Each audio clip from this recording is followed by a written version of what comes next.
Let's have a perspective from Dr. Maan Singh Sidhu, Counsellor for Science, Technology and Higher Education, Royal Norwegian Embassy, Commercial Section. And let's have some insights on what are the areas where Norway and India can collaborate, or what are the areas of opportunities between these two countries, and what are the areas between the uh, Norwegian government or Indian government and industry to also collaborate, so that Dr. Man Singh Sidhu can shed some light on that.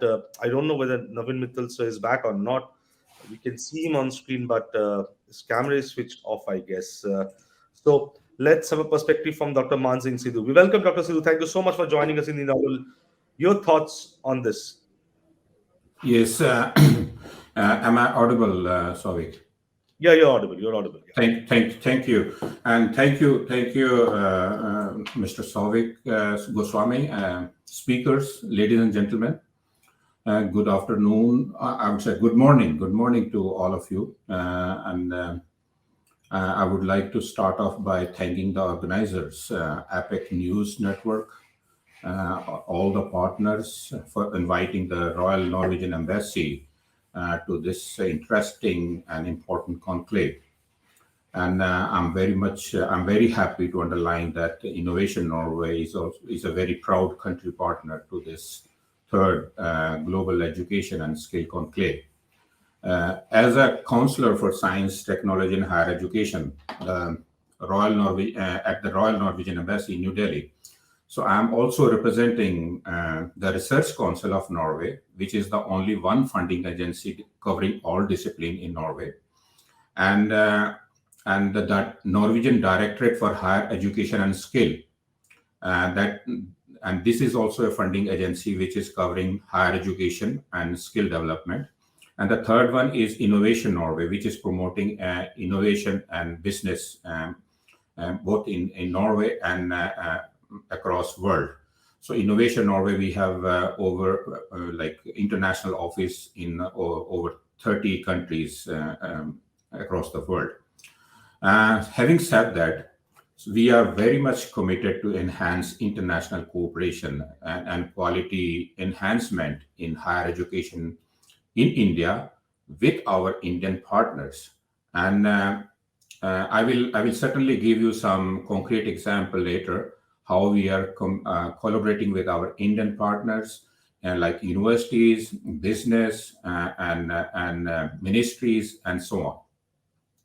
So this conference, I think, is a very important platform for knowledge exchange and sharing best practices of science, education, technology, innovation, and so on for sustainable growth and way forward.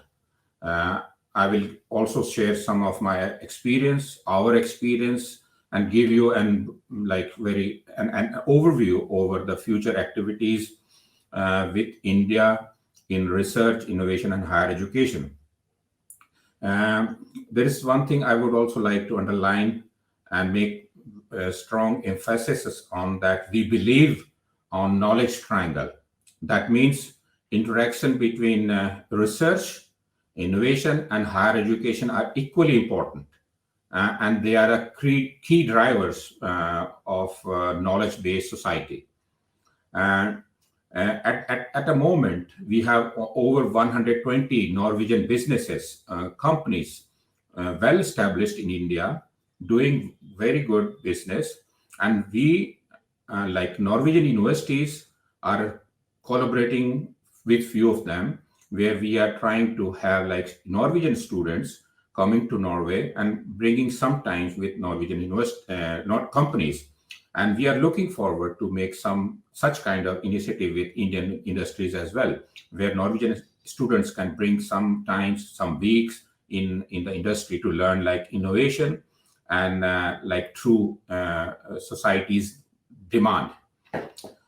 So again, this is we all know that international research and innovation cooperation this creates quality and access to the network, infrastructure, and market.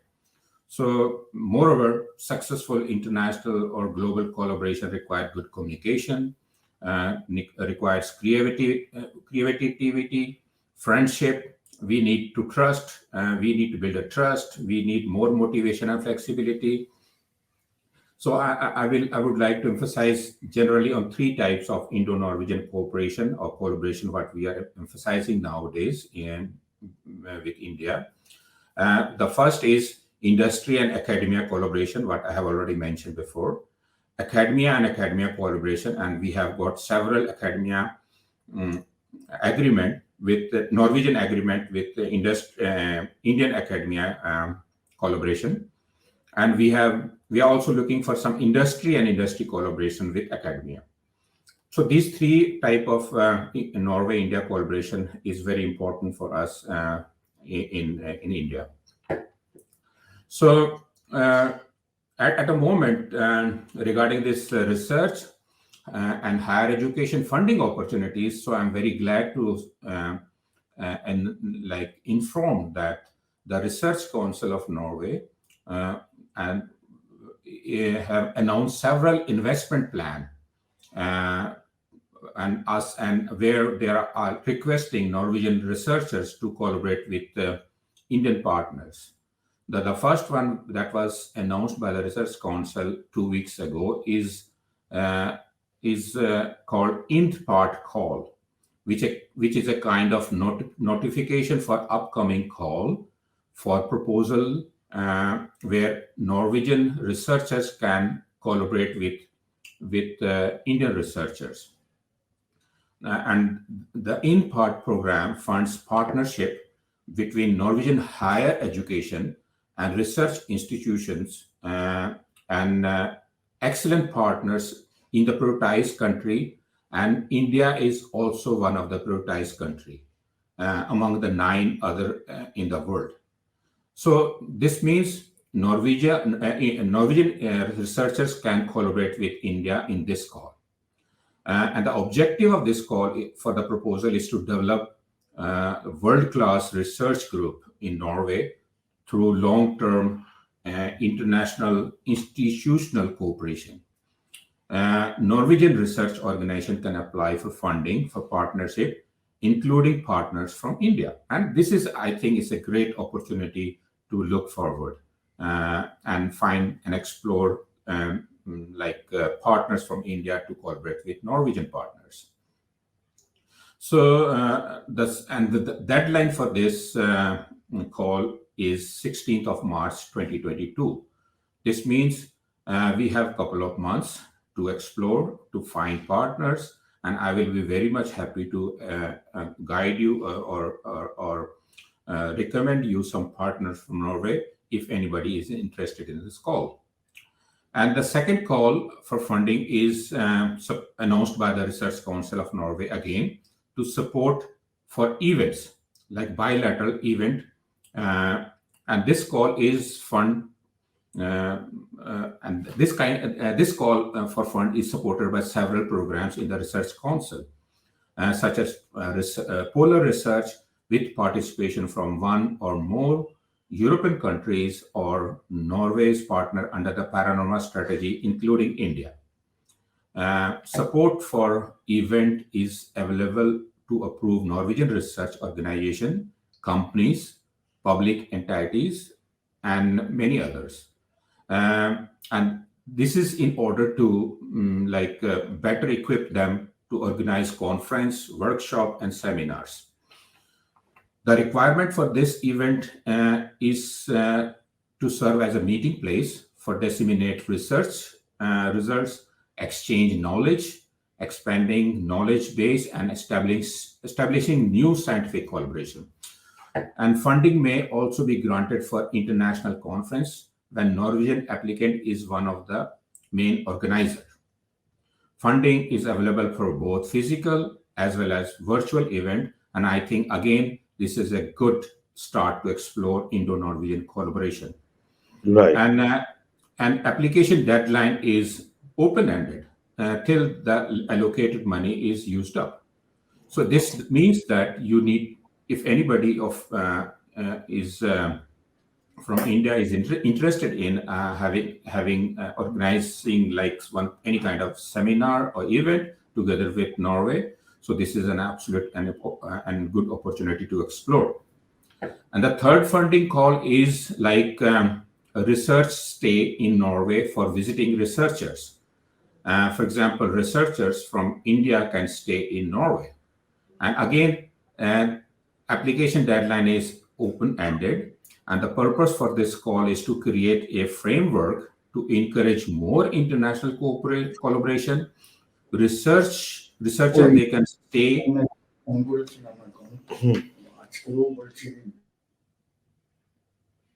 Am I audible? Yes, yes, you're audible. Yes, Please. yes. Researchers, they can stay for a duration of 1 month in Norway to maximum 12 months. And priority will be given to the grant application involving collaboration with researchers and the research group in Norway with prioritized partner country, and that is including India. India is also one of the strategic prioritized country for Norway. So again, there is another opportunity for Indians to collaborate with Norway. And the fourth relevant call for funding is research stay abroad for Norwegian researchers. And if the Norwegian researchers, they want to stay abroad, for example, in India, so there is opening for funding there as well. So an application deadline is again open-ended till the allocated money is used up. And the fifth call is very important based on the today's topic, and that is called Utforsk call. And this is administered by the Norwegian Directorate for Higher Education and Skill. The aim of Utforsk will be to strengthen higher education for sustainable future. The program supports the establishment of long-term partnership between Norway and the prioritized country under the Paranormal strategy, again including India. Norway, yes, the project awarded funding will lead to development and implementation of joint education activities, increased mobility of students, including internship, work placement, integration of higher education and research, strengthening involvement of non-academic partners. And the deadline for this proposal is 20th of April 2022. So again, we have at least a couple of months to explore partnership between India and Norway in higher education and skill development. So before I conclude, I would like to thank the organizers once again for organizing this important conclave and providing us, the Royal Norwegian Embassy, Innovation Norway, the Research Council of Norway, and the Directorate for Higher Education and Skill, this a wonderful opportunity to inform and the upcoming calls where we can strengthen ongoing collaboration between India and Norway. And if any one of you want to learn about Norwegian higher education system, so please visit our website studyinnorway.no. And I'm looking forward to being a part of this conclave and invite my Indian colleagues for discussions to explore collaboration with Norway and to move forward towards some fruitful developments. And I'm seeing a fantastic window of opportunities both for Norway and India in the future. And having said that, I would like to thank you all and all the best. Thanks. Thank you so much. Thank you so much. That was Dr. Maan Singh Sidhu, Counselor for Science, Technology and Higher Education, Royal Norwegian Embassy, Commercial Section, New Delhi, for shedding some light on what are the areas of opportunities between two countries, Norway and India, for higher education. What are the avenues where those kind of partnership opportunities can be uh, looked for. You also talked about that interesting part that Norway believes in the knowledge triangle that is research, innovation, and higher education to transform education. Thank you so much, Dr. Mansingh.